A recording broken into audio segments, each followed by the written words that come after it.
Assalamualaikum warahmatullahi wabarakatuh. Saya Indah Ruslana Darmayati dan Rofi'ah Nur Aini Ar-Rahma ingin membahas tentang metode pengolahan risiko keuangan. Ada 3 pembahasan. Yang pertama, pengertian. Yang kedua, tahapan. Yang ketiga, contoh pengaplikasian. Risk retention merupakan manajemen risiko dengan menanggung sendiri kemungkinan risiko yang timbul. Risk retention dapat dibagi menjadi 2 diantaranya. Penahanan yang direncanakan dan tidak direncanakan. Penahanan risiko dapat direncanakan apabila perusahaan mengevaluasi risiko yang ada dan memutuskan untuk menahan risiko tersebut dengan terencana.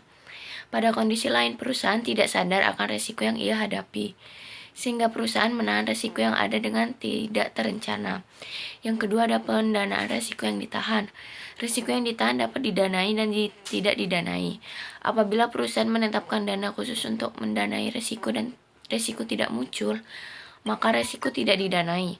Dalam kondisi lain, perusahaan dapat mendanai kemungkinan risiko yang terjadi seperti dengan menyisakan dana cadangan, life insurance, dan captive insurance. Dana cadangan dapat diperoleh dari penyisian dana tertentu oleh perusahaan untuk membiayai kemungkinan kerugian atas risiko.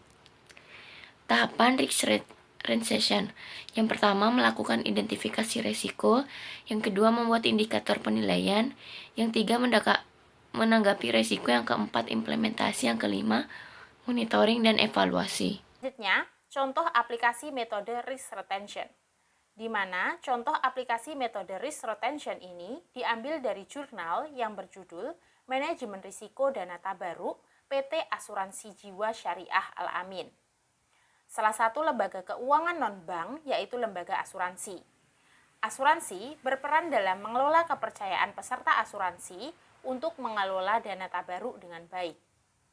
Dana yang dikelola ini menimbulkan beberapa risiko, di antaranya risiko kegagalan pengelolaan kekayaan, risiko ketidakseimbangan nilai kekayaan, dan risiko perbedaan hasil asuransi. Perusahaan menetapkan batas retensi sebesar 20% yang merupakan jumlah risiko yang dianggap aman untuk dapat dikelola sendiri.